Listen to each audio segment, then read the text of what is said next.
My name is Rebecca Johnson, and I love Batman v Superman: Dawn of Justice. And I am publishing a series of videos exploring the reasons why I am such a fan of Zack Snyder's film. In this series, you'll find my thoughts on topics that matter to me, like Larry Fong's cinematography, character analysis on Lex Luthor and Lois Lane, the Christian imagery, what I find hopeful about the movie, and yes, I'll address the critical reception. So if you're interested in any of those topics, I hope you will get something out of this series and find out why Batman v Superman: Dawn of Justice has had such a profound, heartfelt, and inspiring impact on my life.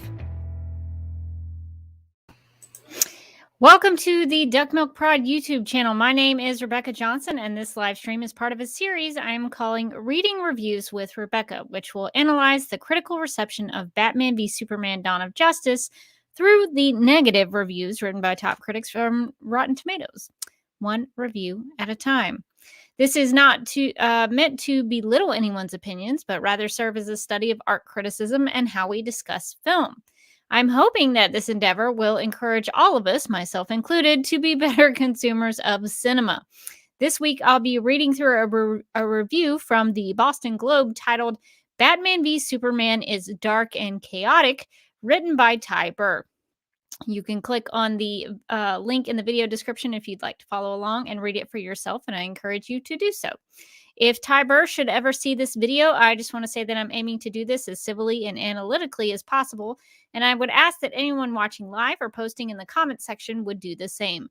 I'm simply taking a look at the criticism for and of BVS now from an historical point of view, given that these reviews were used by Warner Brothers in their decision-making process regarding the DC Extended Universe. Due to the poor reviews for Batman v Superman, the tone and approach to the franchise were changed for Justice League and ultimately led to the destruction of the Snyderverse as we know it, directed by Zack Snyder. Before I get into Ty's thoughts, though, I'm sure there's some people who might think, this is a film critic for a major news outlet who is included on Rotten Tomatoes. Who cares what you have to say, Rebecca? And to those people asking that question, I think that is a great question. So I will just share some of my background and some of the things that I can bring to the table in terms of film analysis, just to help you know where I'm coming from. So hopefully this little background on me will help clarify some of those things. I graduated from the University of Alabama, Roll Tide, with a degree in telecommunications and film and a focus on broadcast television production. While I've never been to film school, in my television and production experience, I've learned about and have lots of practice in operating cameras, shot composition, and editing. Lighting, green screen, and audio are my weak spots, admittedly, but I've been working on those. After working in local TV news, running cameras, and working in production, I got a job at Turner, now Warner Media, or whatever they're calling themselves now, for 14 years. I worked with networks, or brands as they call them now, like TBS, TNT, Adult Swim, Cartoon Network, Boomerang, True TV, and Turner Classic Movies as a video encoding specialist. I also did a fair amount of closed captioning work and DVD and Blu-ray QC. In case you are wondering how I podcasted about Supergirl and the DCEU films while working for a Time Warner company, I actually got permission and clearance from my human resources representative. If you think I wouldn't criticize stories that were under the same corporate umbrella, that was never a problem nor a concern for me. If I thought the Supergirl TV series or a DCEU film had faults, I said so. In the last 17 years, I have served as a director, technical director, and camera operator at my local church in a live production capacity. I've been a video editor for 17 years, having worked in Avid, Final Cut, and Premiere Pro CC. In my day job, I shoot and edit news and documentary-style video content that involves interviews and narrative storytelling. I'm also currently an amateur photographer and am aiming to improve my efforts in still photography. You can check out my work over at Instagram at The Derby Kid. Link is in the video description below. While discussing these film reviews, music and film scores will inevitably come up. It may be good to know that in my life I have played piano, handbells, clarinet, bass clarinet, bassoon, acoustic guitar, and have even started learning how to play the ukulele. I've played in marching bands, symphonic bands, and wind ensembles, and have sung in many choirs. While I don't consider myself a world-class musician, far from it, actually, I do know some things about music and am a big fan of film scores and soundtracks. In addition to my production and musical experience, I have had lots of experience in art criticism. I've been podcasting about television and film since 2009 and do so on a regular basis with Supergirl Radio, a podcast I co-host about the CW Supergirl TV series. I am also a writing contributor to the Justice League Universe podcast that offers analysis on the DCEU films. You might even hear my voice occasionally in recordings and audio commentaries over there. I'm not an expert, but I care deeply about film, television, storytelling, and art. So I hope this gives you a background on where I'm coming from. All right, now that we have that out of the way, let's get into Ty Burr's review. So this is from the Boston Globe, and the title or the headline of this is Batman v Superman is dark and chaotic. The word dark is such a big hit with these reviewers. They love using the word dark. But sometimes I'm very confused over the word dark. Does it mean that it doesn't have any light? Is there a lack of light? Is it a lack of humor? Is it too serious? Is that what you mean by dark? I'm always very curious because they use the word dark, and I guess I'm just supposed to assume that Batman v Superman has no light in it. I guess that's what we're supposed to go with. But sometimes I think they use it to mean it's too serious, it's too heavy. But I don't know. Maybe some of these reviewers use it just to mean it doesn't have any light, which is fair. It is a film that does have a lot of nighttime scenes. But as we have covered before, there are also plenty of daytime scenes. There's a whole sequence like in Africa where it's all in the daytime. So I don't think it's actually lacking light, and I don't think it's all that chaotic, but. I'm hoping that as we go through this review, maybe Ty's going to have some strong arguments. Maybe there's going to be a real explanation for why Batman v Superman is dark and chaotic. I'm hopeful. Let's dig into it. Maybe in the body of the actual review, we'll actually understand Ty's thoughts there. But not a super great start for me personally because it doesn't tell me much about the film.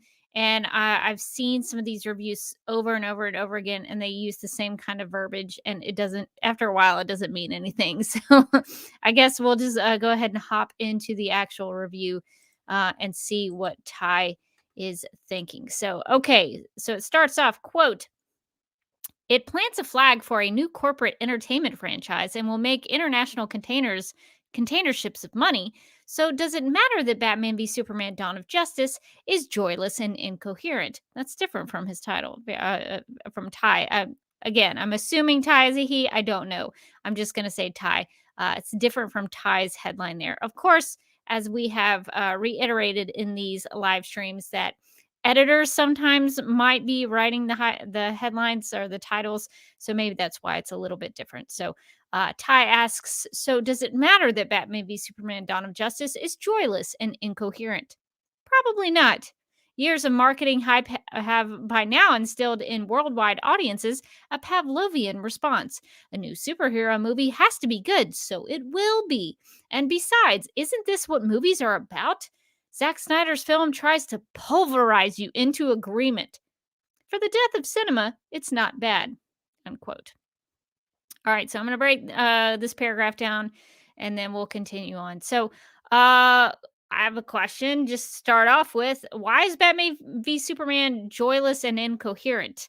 I hope that's further explained in this review because Ty doesn't explain it here in this paragraph where the words joyless and incoherent are used. Ty also mentions a Pavlovian response. And my question is, who does Ty think is Ivan Pavlov in this example? Who's the one conditioning the audience? Because I would argue that it was the Marvel Cinematic Universe that conditioned people in the theaters in regards to superhero movies, and that the mention of this in Ty's review has absolutely nothing to do with the DCEU and the merit of BVS as a film. I also have the question, how does Dawn of Justice try to pulverize you into agreement? As I see it, the film doesn't tell the audience what to think about anything. It just tells a story. And it's up to the viewer to decide what he or she thinks about that story. And that's one of the things I love about BBS is I get to interpret it the way I want to. Somebody else may see it a little differently, but it lets you the viewer, it lets me the viewer decide. It's not telling you anything. It's not making you believe anything. So I'm very curious as to how it tries to quote pulverize you into agreement unquote. And also, what is BVS pulverizing you into agreement about? That a superhero movie has to be good? How does Batman v Superman do that? I'm really unsure as to what the answer to that question is, and it's not explained in this paragraph. So hopefully, I'm very optimistic with this review. We get some things offered up as a statement, but we don't get really answers or explanations to these things. So my hope is that as we continue going on, maybe we'll get a sense of why Ty is saying or writing these things. Also, is Ty saying that Batman v Superman: Dawn of Justice caused the death of cinema? That's a it's a pretty big, bold statement. So my question to that would be, how and why? How is Batman v Superman: Dawn of Justice causing the death of cinema? Why is it causing the death of cinema? What are the examples of how it's causing the death of cinema? Has cinema died? This is pre-COVID, so cinema was still pretty big. People were going to the theaters. Now people are starting to in 2022, 2021, I think is when people started going back to the theaters. When I kind of started going back, I saw Wonder Woman 1984 in the theater. That was the first time I had gone back. But that was with a special screening with friends. We rented out the theater, so it was kind of people I knew, and it was a small group of people. But I've started to go back when I can. So I think it's starting to come back. But I would say the death of cinema was caused by a global pandemic, not necessarily Batman v Superman. But I guess hindsight is 2020, huh? The whole argument that Ty is presenting here is that there is a Pavlovian response for the audience to think that superhero movies, just by their very existence, are supposed to be good. Now, if one were to follow his logic all the way through, given actual history and reality, Ty's saying that the MCU caused the death of cinema by training and conditioning fans to come back to the theater to see those movies, even though they were terrible. And my go-to example of this is Thor 2: The Dark World, always and forever. I went to that. I actually went to go see Thor 2 in the theaters. It was so bad, and I had to think about it so hard to understand what was going on that I left the theater with a headache. Like, it gave me a headache, that that movie. And I thought it was such a bad movie that it didn't know what it wanted to be, that it was several different kinds of movies in the same thing. And I just use that always as a great example of how the MCU didn't have to think about quality in terms of their movies. They just had to spit movies out. It didn't matter if they were good or bad. You just had to get one in the theater and people would go see them, like me, because I'd be like, well, I guess I got to go see the next one because it's come out. I guess I got to go see it. And so to me, that's the mark of the Pavlovian response, is that no matter if it's good or bad, it could be a real stinker like Thor 2: The Dark World, and people would still pay money to go see it. So, in my opinion, me interpreting Ty's argument here is that BVS didn't cause the death of cinema. By his own argument, the MCU caused the death of cinema. And I'm not even saying that. I'm just using his own logic to come to a different conclusion. So, so I think that's pretty funny the way that has come through in terms of in terms of Ty's argument. Um, Also, BBS is the second film, the number 2 in the DCEU franchise. How could it in any way be responsible for that Pavlovian response that Ty is referring to? And even the death of cinema, that's a real stretch for me personally to even think about BVS being the death of cinema, because it's actually a film that cares very deeply for the craft and the art form of cinema. So much so that some of these top critics think that BVS takes itself too seriously, and they have trouble with the actual drama of it all. They don't like it to be full of drama. They want it to be jokey. They want it to be cartoonish and campy. They want it to be those things, but rather the film itself, and Zack Snyder as a director cares about telling a story and doing it well and seriously and cinematically. And if any superhero film was actually trying to be cinematic and push the art form forward, it was Batman v Superman: Dawn of Justice. That's why I think it was hated so much, in part because it was remarkably different from what the MCU was offering at the time. Continuing on, Ty says, quote, Batman v Superman should be titled DC Comics versus Marvel, or really DC Comics v Marvel is how Ty puts it, because those are the actual stakes here, unquote. No, it shouldn't be called that. And no, those aren't the actual stakes.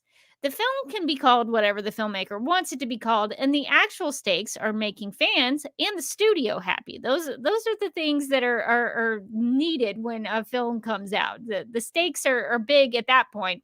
The stakes in the film are a different story in terms of the storytelling.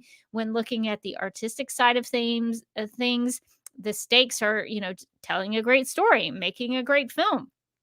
The storytelling stakes deal with the creation of Doomsday, what that means for Superman, and by way of Superman, Lois Lane and Martha Kent, and how that impacts the other characters.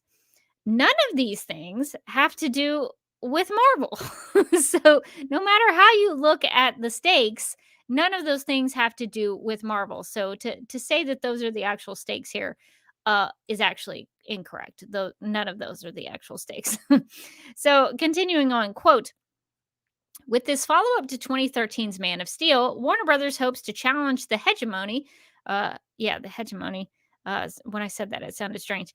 Of the Marvel Studios / Disney alliance by producing a sequelizable movie universe, in quotes, based on pop culture's other line of superheroes: DC's Superman, Batman, Wonder Woman, The Flash, and so on. Although let's hope they stop before they get to Matter Eater Lad and Crypto the Superdog, unquote. All right, so we are in the second paragraph of this review, and Ty has yet to actually discuss the film itself. I mean, maybe I'm just expecting too much here. Maybe if I was reading a review, I'd like to hear about the the film itself. But 2 paragraphs in, nothing about the film. And this paragraph right here that we've just read is largely just stating facts. Yes, Man of Steel came out in 2013. That is correct. Yes, WB wanted to do their own cinematic universe with DC characters. Correct. Yes, Matter Eater Lad and Crypto the Superdog are DC characters too. Though I would disagree with the way that Ty downplays these characters. I would love to see both Matter Eater Lad and Crypto the Superdog on the big screen. If we got Matter Eater Lad, that would mean we would get the Legion of Superheroes, which I think are just primed for a big screen sci-fi adventure. They could have done them on the TV side of things, which would have been great too. You could make a really great Legion of Superheroes live action show. I think they're in the works of doing an adult animated series is what it's been worded as. But I think it would be awesome to see the Legion of Superheroes on the big screen. I would love that. And yes, if it was Matter Eater Lad, even better. And also Crypto the Superdog. Superdog is always awesome. He's awesome on I'm trying to think, Titans. Titans has a full-blown Crypto the Superdog in live action. Crypto had his own series. Crypto the Superdog is a pretty popular character. And from a Supergirl point of view, how I view most everything, Crypto's been in lots of Supergirl comics lately, and Crypto is a very, very popular character and probably the most popular of the Super Pets.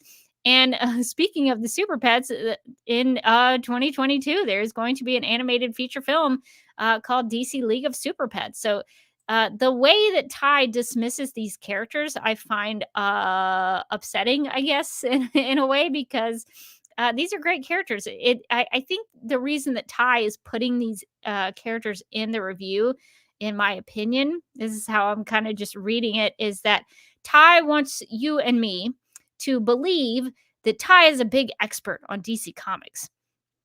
So this review is coming from a real DC Comics diehard fan, because of the reference with Matter Eater Lad.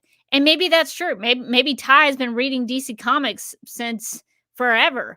But it seems kind of hoity-toity to put things in there like that, to be like, oh, I know my stuff, I'm an expert on these things, when in reality these characters are actually pretty popular. The Legion of Superheroes is pretty popular in the comics world. People love the Legion of Superheroes, and Crypto the Superdog is very popular as well. Continuing on, Ty writes, quote, maybe you don't care, but if it works, the studio gets to print money for the next 25 years, unquote. Yeah, Ty. Successful films that make a lot of money are good for movie studios. I mean, this isn't rocket science. I don't know why this is put in here in this review. Like, this is like some groundbreaking information, like brand new information. Yes, we know this. Thank you for pointing that out. Continuing on, Ty writes, quote, at first, the new movie does work. Picking up where Man of Steel left off, Batman v Superman replays that film's climactic, I always have trouble with that, climactic destruction of Metropolis from the point of view of Bruce Wayne, played by Ben Affleck, a CEO fuming with grief as the Wayne Enterprises skyscraper collapses and takes hundreds of his employees with it. For once, one of these literal blockbusters pauses to mourn the individual humans who usually get treated as ants. Superman, played by Henry Cavill, may have saved the planet, but as Lois Lane, played by Amy Adams, reminds him, there's a cost, and that cost is people. Okay, this is great. I'm really happy. 3 paragraphs in, and we're finally gonna discuss the film. This is good. I'm liking where we are in this review at this point. I appreciate that Ty says that in some part BVS does work. I appreciate some objectivity here, because Ty obviously hated BVS, but at least Ty's pointing out the things that in some part do work.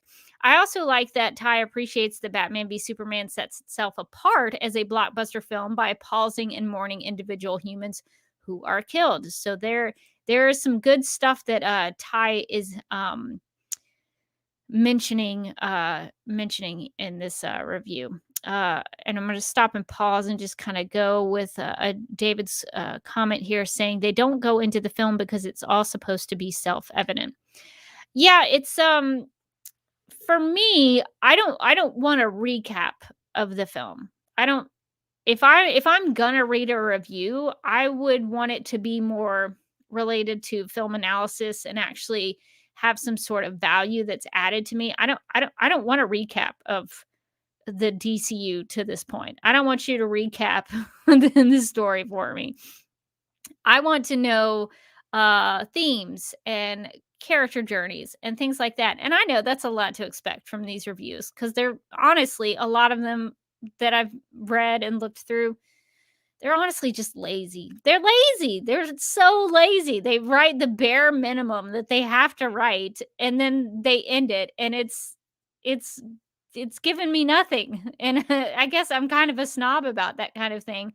But yeah, I guess the self-evident part is that you're supposed to know some of the story, even based on just trailers and things like that. But I don't know. I guess I just have a different expectations for what a review should be, and I find a lot of them so lazy, and it's hard. It's hard to go through these because of that. All right, so I'm going to keep going. Quote, BVS busies itself for a while with how a 2016 society might in fact respond to the appearance of a superhuman in its midst. There would be a Senate subcommittee arguing over this immigrant alien who leaves a rebel wherever he goes, and it's headed up by Holly Hunter. Nancy Grace and Neil deGrasse Tyson would work themselves into a froth. Over in Gotham City, Wayne would stoke the anti Superman factions while plotting revenge for his dead workers. Unquote. All right, so this is just describing the film and telling us what happens in it. I thought I had kind of high hopes at the beginning of this paragraph, talking about the 2016 society, and I was like, "Oh, well, this might be an actual like interpretation of the film." And then the rest of the paragraph is just describing things in the film. They're all true things. Um, that I mean, I'll give it that. They're all true things, but it doesn't say anything about why those things are bad though. Because it sounds like Ty didn't like those things, but I don't want to see why any of those things are bad. So that's kind of a strange paragraph. Continuing on, quote, Daily Planet reporter Clark Kent, meanwhile, would be concerned with this churlish Batman fellow who brutalizes criminals with no regard for due process. And in a tower above them all, a spindly billionaire internet brat named Lex Luthor, played by Jesse Eisenberg, Mark Zuckerberg, with fewer social graces, basically would be plotting, I don't know, world domination or longer wait times at the DMV. And everyone's trying to get at a certain green element left behind in the wreckage of the last film, unquote. So this is just more of describing the film, not really getting much value out of this. Not sure why Ty thinks that Lex Luthor would be plotting longer wait times at the DMV. I'm pretty sure this is supposed to be like a clever joke from Ty here. I think Ty is aiming for this to be a clever joke, but I don't understand what he's trying to say, and it doesn't make a lot of sense. I guess maybe Ty is saying that evil villains want you to have a long wait at the DMV, and I guess maybe that's true. I guess if you were a villain and you wanted to torture people, you would create longer lines at the DMV, but that's a bad joke. I don't find that clever at all. Okay. That's just my personal opinion. Okay, so let's keep going. Ty continues on to say, quote, that's all I can tell you without the Warner Brothers elves coming at me with knives. Well, I can say that the imposing Israeli actress Gal Gadot from the Fast and Furious movies turns up as a superhero to be named later, and she's good enough that I wish they'd skipped this movie entirely and gone straight to hers. And in parentheses, it says it's due in 2017, unquote. Why would Ty use elves here? Why not be a little more creative in the writing by saying that WB had some kind of a DC related creature or race of people that would come to hunt down anyone who spoiled something from BBS? There are no elves in the film. And it's, in my opinion, it's kind of lazy to write that. Warner Brothers probably wanted him or wanted Ty to not say certain things, but my problem is not in the not saying things. It's in the the description of the Warner Brothers elves. I mean, Parademons was right there. Parademons are in BVS. You could have used it. That would be much clever, much more clever, much cleverer uh to put parademons here. That I think is the fault of either Ty from trying to edit the piece, um or maybe it was an editor problem. If Ty had an editor that could maybe look over that. But Warner Brothers elves, come on, come on now, let's be a little bit more creative. Let's put a little more effort into it. We're making jokes about the DMV, but we don't make a joke about the parademons. Come on now. Okay, maybe that's a nitpick. It probably is, but I thought that was really strange. I also don't understand why these reviews pretend that nobody saw the BVS trailers in which Gal Gadot was revealed as Wonder Woman, that she wasn't included in promotional materials, that her being cast as Wonder Woman wasn't huge news. maybe they were given, maybe these reviewers were given a list of things they couldn't write about from Warner Brothers, but oh, good grief. This whole thing is silly that they try to act like, oh, she's not Wonder Woman. And technically, she's never named Wonder Woman in the film. She's just called Diana. So, and maybe Miss Prince, I think, is what she also is referred to. So, it's so silly to me that they tap dance around the Wonder Woman thing where it's like we all know who she is. Yeah, when David in the chat was talking about things being self-evident, that's self-evident. So okay. I do think, and I am glad that Ty seemed to find something in BVS to connect with. It seemed like Ty thought that Gal Gadot is great as Diana in the film, and I would agree. She really made her presence known in BVS, and I think won a lot of people over. And I was kind of won over by that final trailer when we finally got to hear her speak. And I was kind of like on board at that moment, but I think the entirety of BBS and especially her big entrance in the film where she protects Batman during the Doomsday fight, I think that wowed a lot of people, as it should have, because it's a great moment. So I'm not surprised that somebody would have liked Gal Gadot in the film. All right, I'm going to stop here and hop in the chat. And David has a comment about the DMV. Speaking of the DMV, there was that Batman story for Detective Comics 1000 or something where Joker found a job after Batman was confirmed dead at that place to keep doing evil. Yeah, I mean, nobody likes the DMV. I'm not saying like the DMV is a great place. It's kind of the worst place to go. You do have long lines, and there's usually forms you have to bring, and it can be very complicated, and people just that's why waits are so long. And sometimes the people who work there aren't very pleasant because they don't like their job, they don't like being there. so so it does, the DMV has a reputation of not being a place you want to go, but we all have to go there every now and then to either get a new license or like a oh, what am I thinking of? The like registration, those kinds of things. So every now and then you have to go, but it's not a pleasant place. So I understand why that joke is being made, but I just didn't think it was that great. But that's just a personal opinion, I guess. All right, so continuing on to Ty's thoughts, make sure I haven't skipped anything. Okay. Quote, otherwise, Batman v Superman sinks slowly into dank, noisy chaos over its 2.5 hour running time as Bruce and Clark work out their issues by beating each other silly before bumping fists in sudden solidarity. That's not a spoiler. That's canon. Eisenberg probably has the right approach. He overacts even more severely than Gene Hackman did in the Christopher Reeve Superman movies, and you'll find him either an active irritant or the one giggly note of revelry in the gloom. There's no Robin this time out, but Alfred seems busier than usual, and in Jeremy Irons' playing, more elegantly depressed. So this actually seems like we've got some attempt at some film analysis here. So I'm happy to see that. But Time mentions dank, noisy chaos. Not entirely sure what that's referring to. Is it about the fight? Is that the dank, noisy chaos that Ty is referring to? And if so, what does Ty want or expect? Does Ty want sunshine and rainbows during the fight?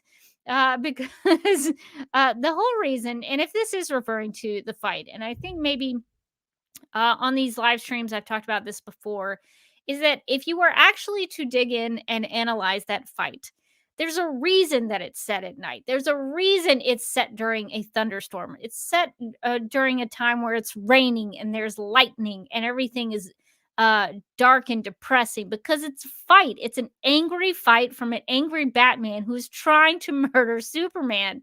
The choices that Zack Snyder made, and maybe it was in the script from Chris Terrio, those are intentional choices to reflect the anger and the sadness from Batman or Bruce Wayne, that he's going up against this being that he wants to murder in order to save the world. Those things are intentional. Like when you want something to happen as a filmmaker, You'll see this once you hear about it. You'll see it in a lot of films. If there's a character who is sad in a film, they're probably going to go walking in the rain. If someone is angry or scared about something, there's probably going to be some lightning strikes that are going to be happening. These are things that paint a picture and paint a scene and set an atmosphere.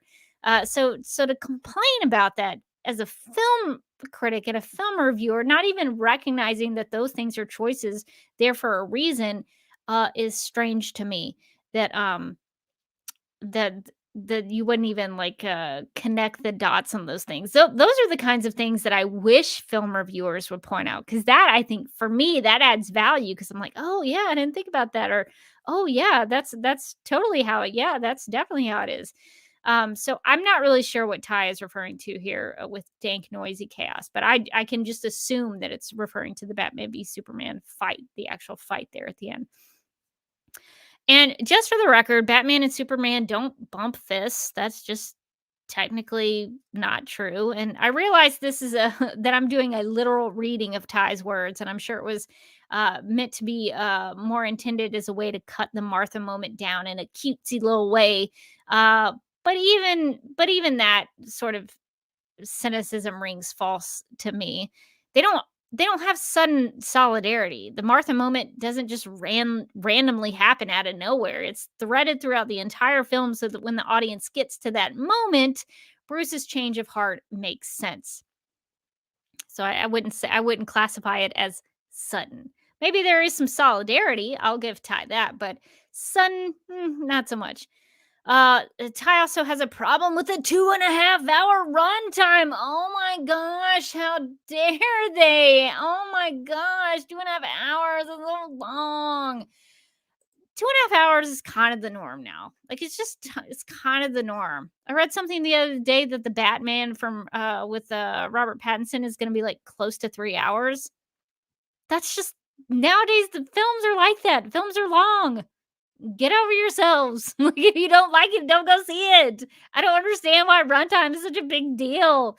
It's such a weird critique, but it comes up all the time in these Batman v Superman reviews. Ty describes Jesse Eisenberg's Lex Luthor as, quote, an active irritant, or the one giggly note of revelry in the gloom, unquote. Ty writes this as if you will think this, as if Ty knows exactly what you're thinking and what I'm thinking, instead of saying what he should have said was, I find Lex Luthor to be an active irritant. I would have gotten that, but I don't like it when reviewers try to speak for me. I find that a little bit offensive, to be honest. Also, Lex Luthor should be. I mean, the character of Lex Luthor should be a, quote, an active irritant, unquote, or quote, the one giggly note of revelry in the gloom, unquote. That describes his character in BVS perfectly, and it describes his character in most iterations of the Lex Luthor character. So, you know what? I'm going to give a Ty credit for that, because I think that's how Lex Luthor should be. Ty also writes, quote, there's no Robin this time out, unquote. Yeah, there is. He's just dead, having seemingly been murdered by the Joker. His Robin suit is in the Batcave, and we see Bruce looking at it. So maybe Ty's just saying, like, oh, there's no Robin, fighting crime with Batman. But to say that there's no Robin is just flat out false. It's just a flat out lie. It's not true. Ty also describes Alfred as, quote, elegantly depressed, unquote. And maybe it's just me and my high expectations, because I seem to have them quite a bit with these reviews. But I would expect a professional film critic to dig into why Jeremy, I always want to say Jeremy Jordan, because I do a Supergirl podcast, and Jeremy Jordan played one shot on Supergirl. So sometimes when I see the word Jeremy, I sometimes want to say Jeremy Jordan. I need to refocus my mind and my mind grapes about Jeremy Irons when I do these BVS reviews. It's tough. But I would want a professional film critic to dig into why Jeremy Irons is playing Alfred in that way. Is there a reason why the script has him saying the lines that he does? That Zack Snyder directs him in the way that he wants him to act? Is there a reason Jeremy Irons makes the choices he does?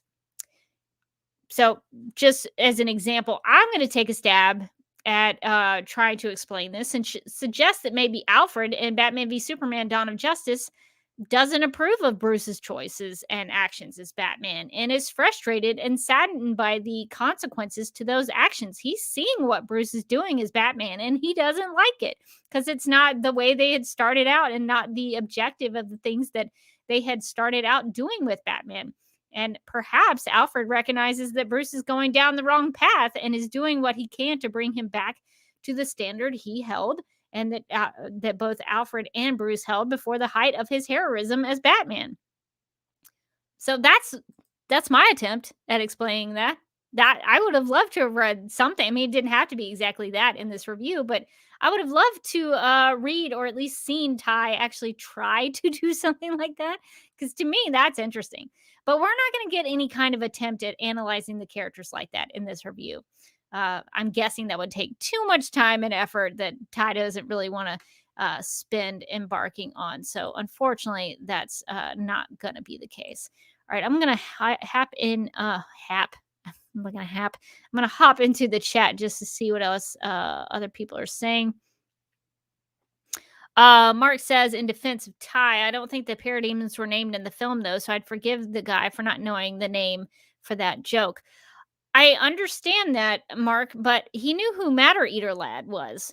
So if he's a DC Comics expert, he knows Matter Eater Lad and Crypto the Superdog. So he must know everything there is to know about DC Comics. He should know who parademons are. He should know what parademons are. And also, like, even if you didn't know the name of them, like, you could describe the flying insected creatures that were flying in the nightmare sequence. You could make some kind of joke about them, even if you didn't know what they were called. So, you might forgive Ty for that, for using elves instead of parademons. I will not. I think it's a big writing mistake on Ty's part. So thank you for making that comment. Okay.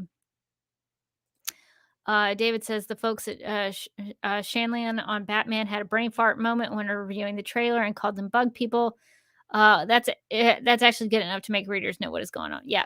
So, I mean, I had to learn what the actual name was when I was watching an episode of Superman, the animated series back, sort of the end of Superman, the animated series, when there's a lot of apocalypse and stuff. That's where I learned about parademons and actually what they were called and mother boxes and things like that. So I understand there's a learning curve with this kind of stuff, but if Ty's dropping Matter Eater Lad in these reviews, you're just setting yourself up for expectations is the thing.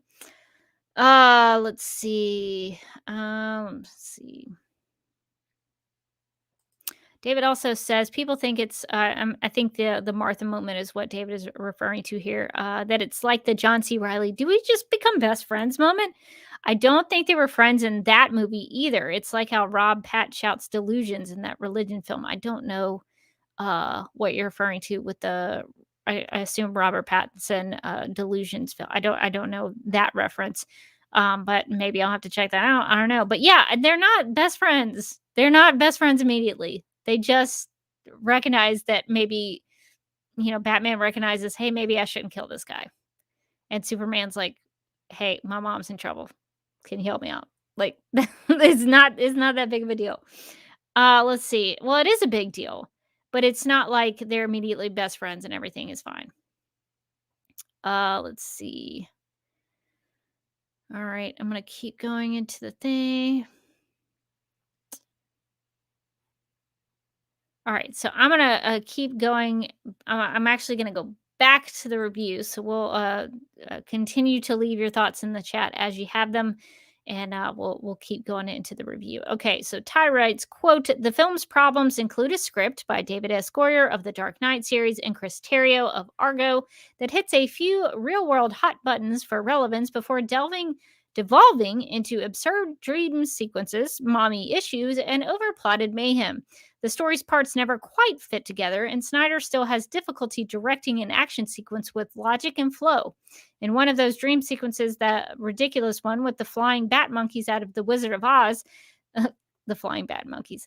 The director pulls back for a slow-mo 360 pan a la his breakthrough film 300, and you can feel him sigh in relief. Yeah, that's how it's done, unquote. So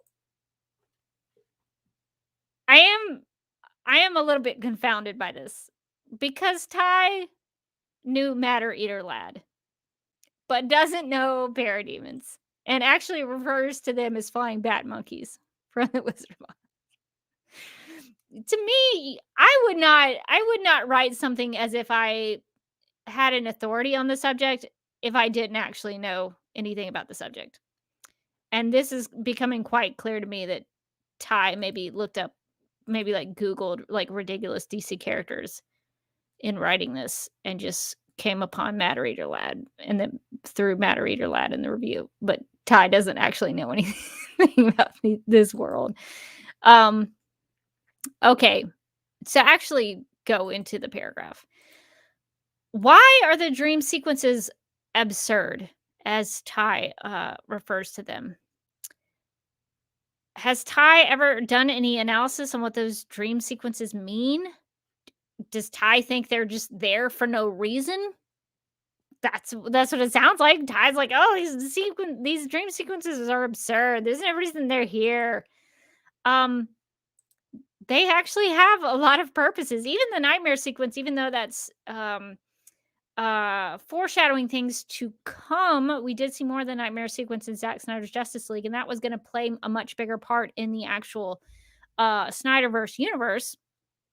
But even in BVS, it plays into Bruce's um paranoia about Superman because the fear him, he assumes, I think, in that moment that the Flash is talking about Superman. But we all smart DC fans recognize he's probably talking about Darkseid.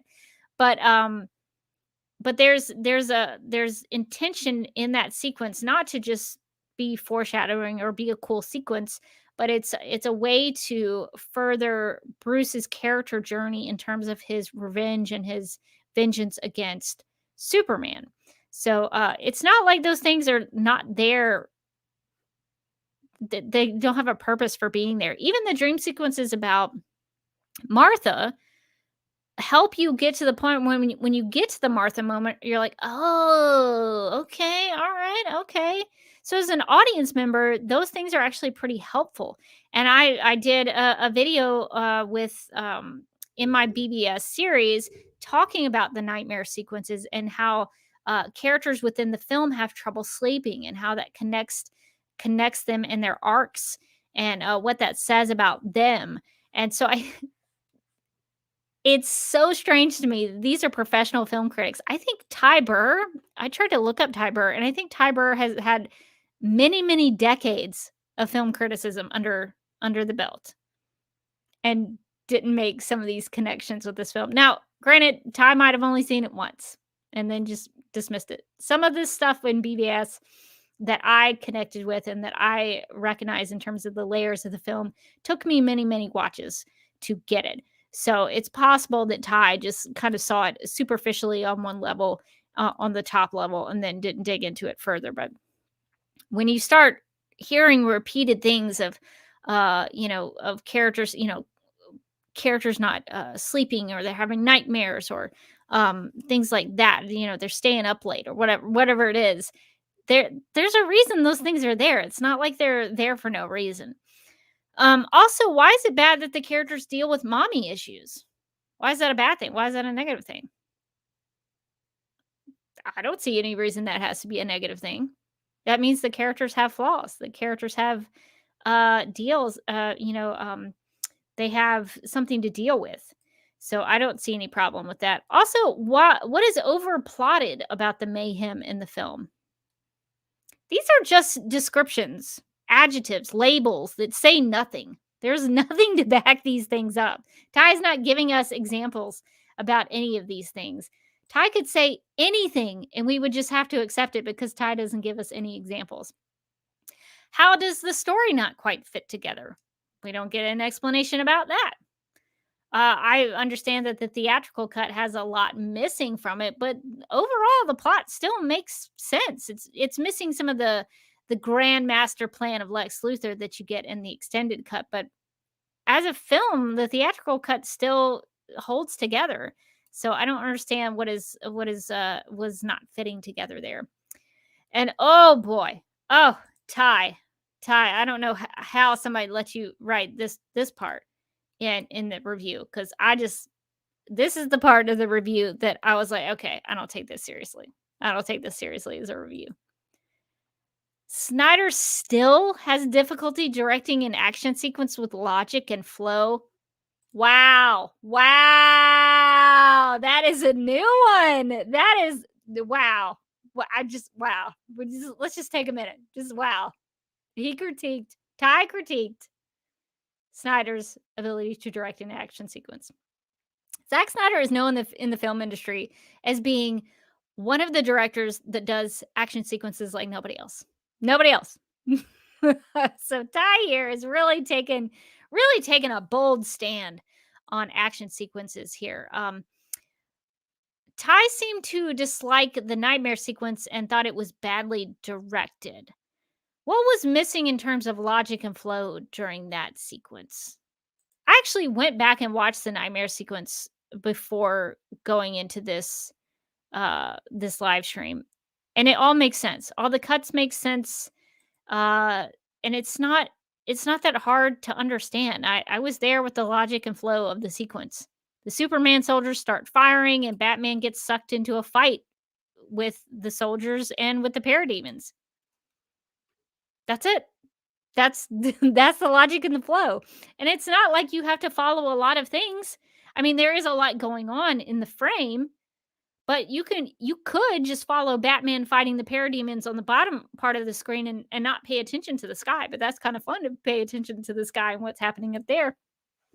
But it's not hard to understand. Batman's in an apocalyptic world fighting for his life. I don't understand what's so difficult about that. And also, the nightmare sequence is one of the coolest sequences in the film. I just this is the part in the review that I was like, okay. I think somebody's just hating on Zack Snyder to hate on Zack Snyder at this point. Okay, which is Ty's prerogative. This is Ty's review, but don't think that makes me take it seriously. Okay, so continuing on. Quote, here's something else I never realized. Gotham City is actually Jersey City. Or maybe it's Hoboken. Whatever, it's right across the river from Metropolis or Manhattan. Which makes sense in the movie because Cavill's Superman is one of the graceful one percenters with no body fat and hand-tailored outfits that not even a nuclear warhead can wrinkle. He doesn't sweat, whereas you just know Affleck's Batman has a bad case of bridge and tunnel BO. The latter has gone heavy here, his muscles under a thick layer of unforgiving flesh. This movie's Bruce Wayne doesn't bother to shave even when he puts the mask on. He's driving a bitchin' bad Camaro. He's the guy at the gym who drops the weights so hard you'll hear him, unquote. I don't think we're supposed to, and maybe this is just me, I don't think I'm supposed to realize anything about the location of Gotham City and Metropolis. In my opinion, this is just a take on the mythology in the DC universe. One storyteller could have them next to each other, one storyteller might not. Just in this case with BVS, this is what they chose to do in terms of Gotham City and Metropolis. Ty seems to have a big problem with Henry Cavill being physically fit and looking great in suits, because he does look great in suits, which is a strange critique that has nothing to do with the merit of BVS. You're just taking pot shots at Henry Cavill. Ty also weirdly brings up Batman's BO. I'm guessing these attacks on Henry and Cavill's physical, these attacks on Henry Cavill and his physicality are a joke. I'm guessing they're supposed to be jokes. Ty's trying to crack a lot of jokes here, but it makes me think there is something underneath all of this. Is Ty just trying to find something to criticize? Does Ty have a problem with Henry Cavill? What's going on here? I'm not really sure, but it just seems like there's a need to find something negative about this film. And I see this a lot in these reviews because the critiques, these negative things are so ridiculous and over the top that it makes me feel like they're just trying to find something to hate on. Like, they're trying, and this is the best that they can do. That's how it comes across to me when I read these. Because in my opinion, this doesn't read like a review to take seriously. This seems like to be honest, this comes across to me like a jealous mean girl who didn't like the film and is writing her burn book. That's what it comes across to me like. Ugh, I don't like Henry Cavill. I didn't like this movie, so I'm gonna say something really superficial about it, and I'm gonna really, take it and make it negative, and the Rotten Tomato score is gonna be so bad. That's how it comes across to me, and I just can't take it seriously. So I unfortunately that's the way it reads to me. Maybe Ty is just making very, very, educated and intelligent critiques of the film, but that's not what I'm coming away with here. Um, so I'm gonna hop in the chat and just see if there's anything else that people are talking about. Mark says maybe Ty is a Legion obsessive who barely knows any of the rest of the DCU. Possibly. I would like to think Ty is a big Legion of Superhero fan. That's what I'm hoping for him. Because you know what? I would respect that. I really would. Legion of Superheroes are awesome. Let's see. Mark says, I just realized I might have been in the room when this guy watched the movie. I was at the IMAX preview in Boston the Monday before the release. Very cool. I hope you enjoyed it when you saw it. And then also Mark asks, how can you criticize logic and flow in a dream sequence? Yeah, it's funny to me that that people would just write about dream sequences and not wonder why they're there. There's not even like a curiosity of that. Why would you not as a film critic, I'm trying to put myself in a film critic, like a professional film critic who does this for a living and gets paid for this, and who is supposed to be respected by the peers in the film industry. Why would you not want to further explore the dream sequences? Because they're threaded throughout the entire film of BVS. There's got to be a reason that they're there. I know I've referenced it on some of my videos from about BVS before, but Pulp Clitora on Tumblr, and I'll try to find that post and link it in the video description after I'm finished with the live stream. But Pulp Clitora is this Tumblr user who wrote this fantastic analysis about revenge plays and how BVS is really a revenge play, and talked about how revenge plays have some of those elements in there where you have like a revenge story, and then you have dream sequences, or you have like ghostly figures in it. It was like it's a long read, but it is such a cool example of what I personally think film analysis should actually be like, because it took the film seriously. It looked at the storytelling seriously, the character journeys, and I was just blown away by that. I was like, oh man, I need to look into revenge plays. I had no idea about any of this. So that's the kind of thing that I think should be in a professional film critic's review. But unfortunately, that doesn't seem to happen at all in these reviews. They just kind of take superficial mean girl pot shots at the actors and the director. Oh, that's just not interesting to read at all, in my opinion. All right, so continuing on, quote, if Snyder in the script had dug into the subliminal class rage that's obviously driving Bruce Wayne, unquote. Class rage driving Bruce Wayne. Okay. Maybe now we're getting into something resembling analysis and interpretation from Ty. I think, I maybe wouldn't have connected those dots, but hey, that's a reading on the film. So I'd be interested in reading more about that. So let's see if we get any more about that from like a more serious film analysis point of view. Ty continues on. The fact that he'll always be a rich Yutz from New Jersey instead of a slim, godlike Manhattanite with a weekend condo at the North Pole, Batman v Superman might have amounted to more than a WWE SmackDown with billions in ancillary profits riding on it, unquote. Well, that's disappointing. I thought it was going to be an actual look at the classes between people in Metropolis and Gotham City, but really, All we just got was more of an attempt to crack jokes. That's disappointing.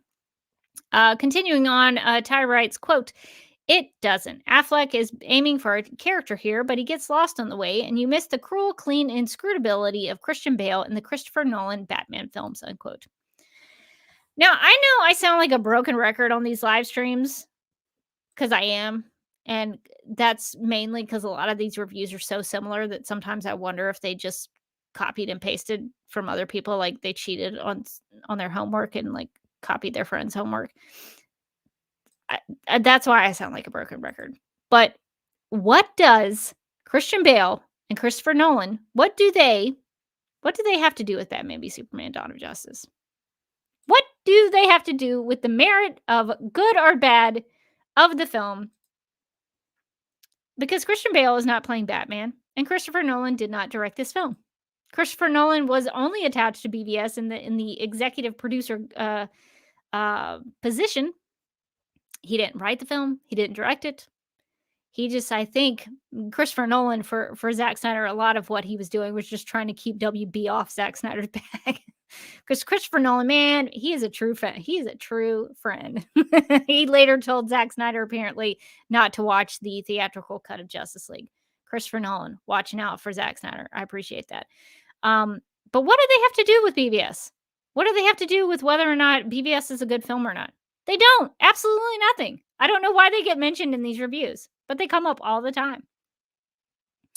I can imagine that the Batman with Robert Pattinson. Just you wait. All of those reviews are going to talk about compare Ben Affleck with Robert Pattinson. It's coming, and even if it does, it still will have nothing to do with Robert Pattinson and the Batman's merit as a film and as a portrayal. It will have no value whatsoever. So the comparisons, I think, are useless and dumb, honestly.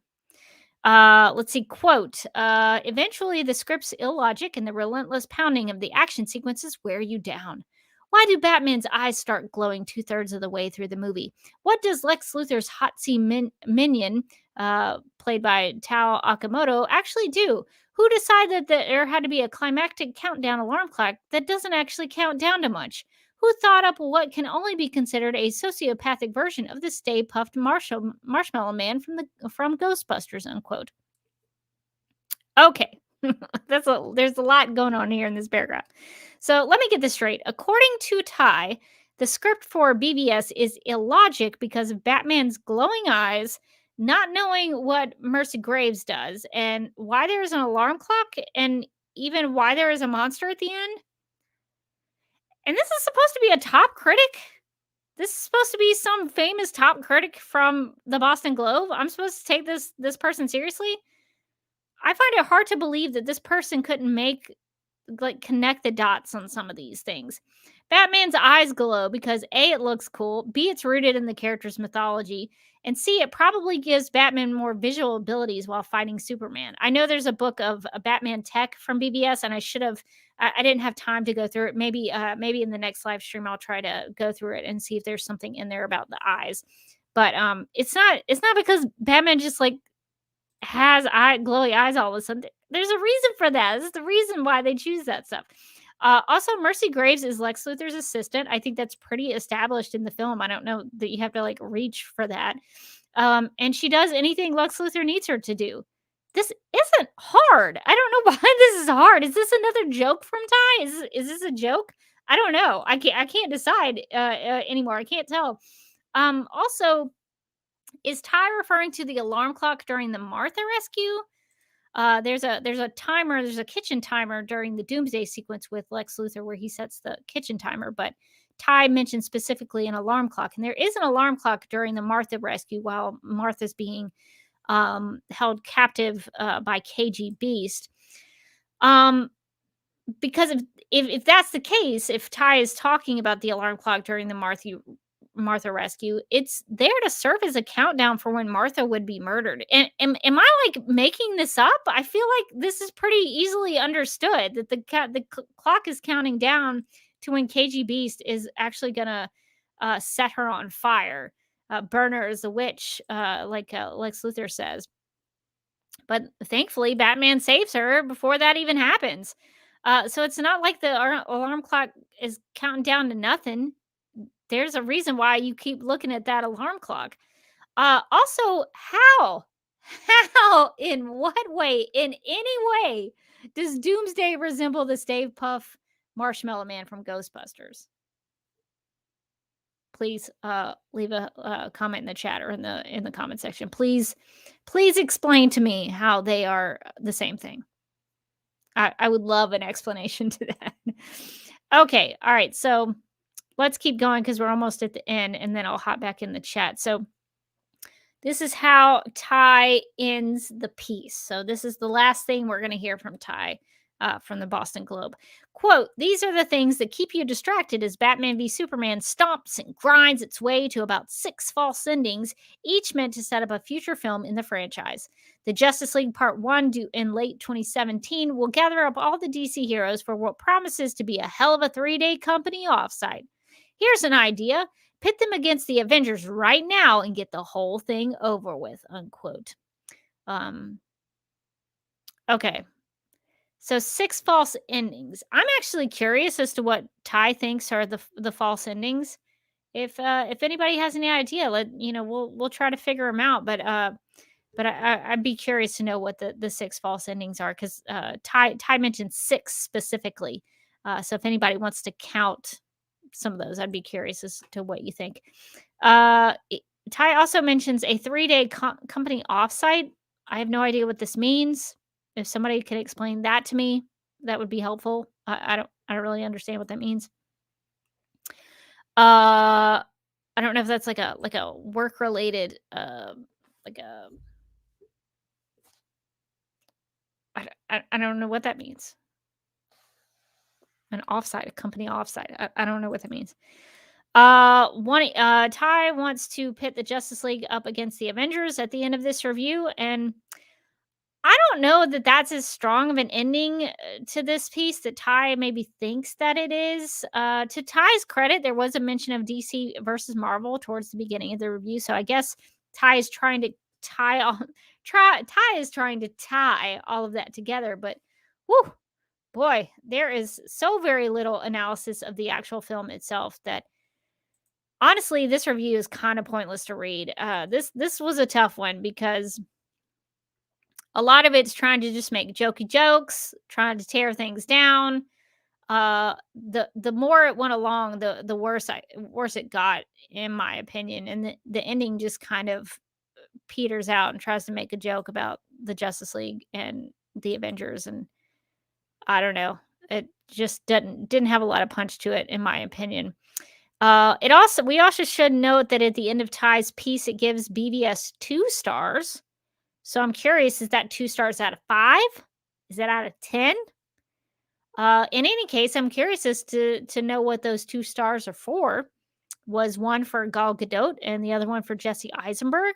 They seem like the only aspects of Batman v Superman that Ty actually enjoyed. Most of this review is pretty negative without mentioning much of what Ty might have thought the film did well. There's kind of very little of that. So I'm curious if it's 2 out of 5, what are those 2 stars for? So that's kind of the end of that review. Uh that was a tough one for me. Let's see. David offers up that Zod is a white guy, and so is the Stay Puff Marshmallow Man. I guess. It's a baffling statement. Let's see. David also says this makes a real point, though. The Avengers made a $1.5 billion. Do you really think detractors will shut up if BVS broke a million, as in 450 million less than the Avengers?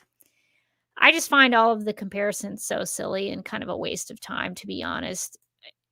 If I'm wanting to read a film review, I want to read a review of the film. I don't want to hear about the history and the context that you want to put around it. I want to see what you think about the film. So I think all of that is so pointless. Okay, Mark has an answer about company offsite. Company offsite is usually a planning or sales meeting someplace other than the regular office, like a hotel conference center. All right. Well, thank you for clearing that up for me. So when Ty says that, let's see.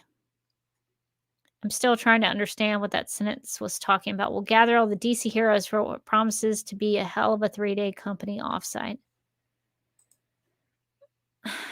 I mean, I don't know. Like, I guess I get it, but that it's just some of these jokes that Ty puts in here, I don't think are as funny as Ty thinks they are. But I guess we all have our different tastes in comedy. Mark says, I have no idea how it relates to the film, though. Yeah, that's what I'm trying to figure out, how that relates to the Justice League. All right, so I guess that's really going to do it for this one. This one wasn't even all that fun to go through, to be honest. This was just kind of baffling in a lot of ways. But I'll give Ty credit. Ty mentioned Matter Eater Lad from the Legion of Superheroes, so that that wins me over a little bit. I'll give some credit for that. Thanks for letting people know about the Legion of Superheroes. That's always welcomed.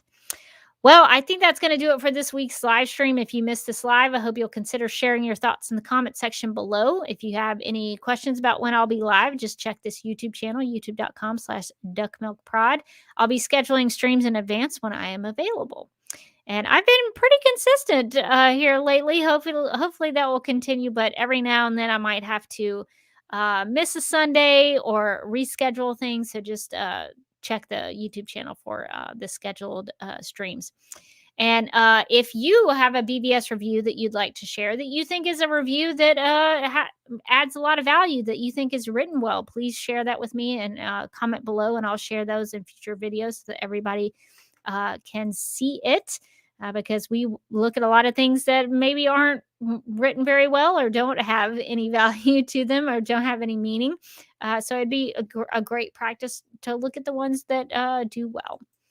Also, I've been raising money for the Breast Cancer Research Foundation of Alabama. So if you are so inclined to give, there's a link to my donation page in the video description of this live stream.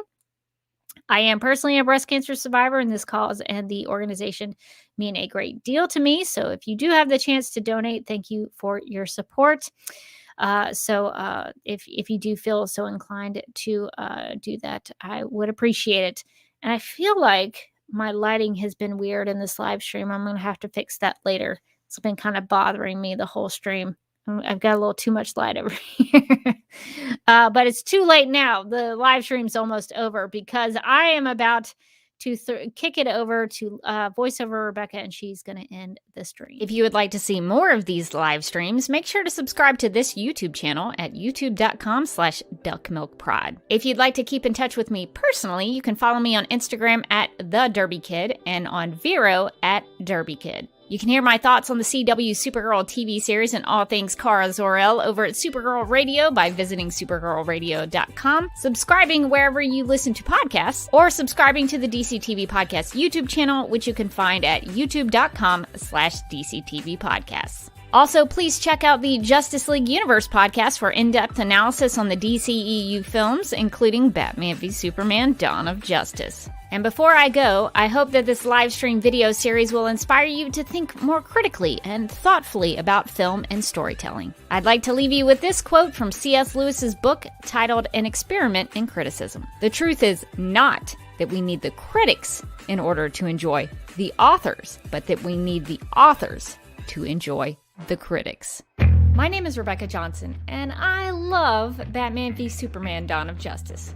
And I am publishing a series of videos exploring the reasons why I am such a fan of Zack Snyder's film. In this series, you'll find my thoughts on topics that matter to me, like Larry Fong's cinematography, character analysis on Lex Luthor and Lois Lane, the Christian imagery, what I find hopeful about the movie, and yes, I'll address the critical reception. So if you're interested in any of those topics, I hope you will get something out of this series and find out why Batman v Superman: Dawn of Justice has had such a profound, heartfelt, and inspiring impact on my life.